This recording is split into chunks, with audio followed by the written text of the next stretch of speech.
To illuminate means to make something visible or bright by shining light on it. And today I would like to use that word as a metaphor to tell you all about the struggles of inequality that women face daily in their workspaces. Because illuminating women in workspaces makes them feel seen, heard, valued and cared for. Making them visible, valued, cared and heard for is something that society needs to get better at. We need to pay attention to their contributions, their skills and their passion. Illumination isn't passive. It requires action. It requires intention. And it requires 100% effort and application from all of us through our words and our actions. But right now, the light isn't shining very equally. Women in the UK working in information technology and telecommunications are earning 8.6% less than men who are in the same roles. This gap has worsened 4.3% since 2019.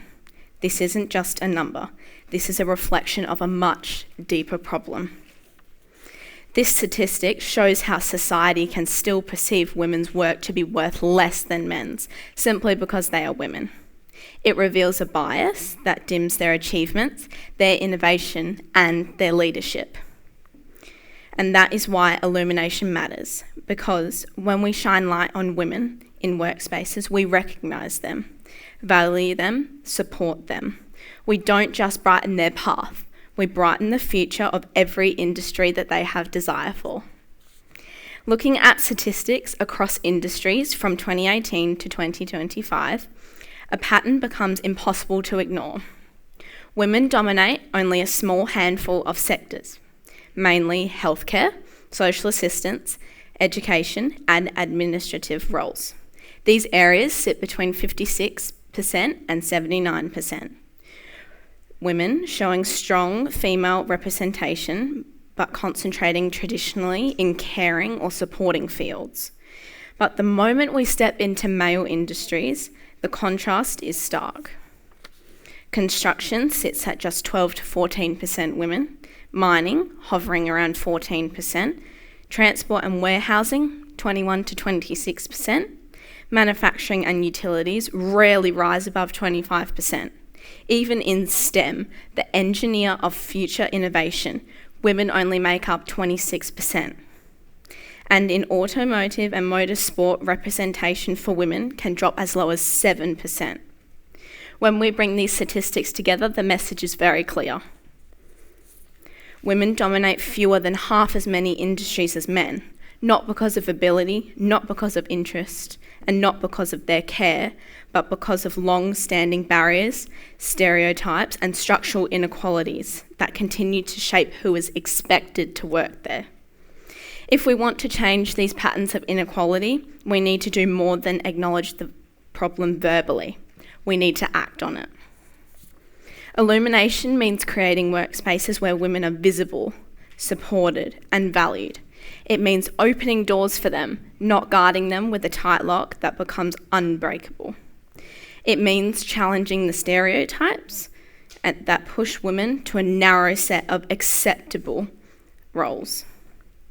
And it means to value and respect and recognise one's work before pulling their gender into the equation. When we shine light on women's achievements, their innovation and their potential, we don't just fix the statistic.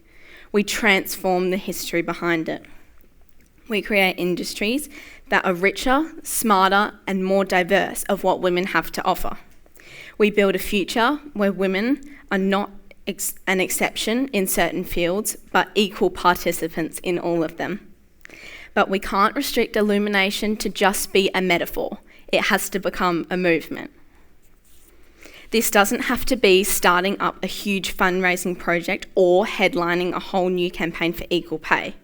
Although people who have made those achievements are extremely brave and deserve a lot of recognition, it can also very much be in the small things, which is uplifting organisations and initiatives already working hard to close these major gaps.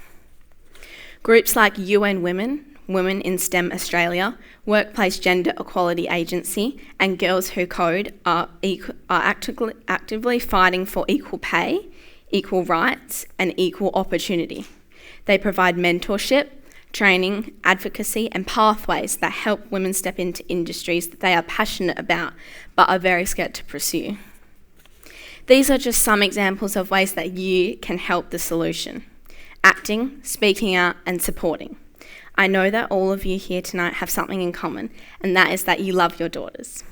And I hope that I have broadened your perspective on how easy it is to uplift the true capabilities of women, including young women like your daughters.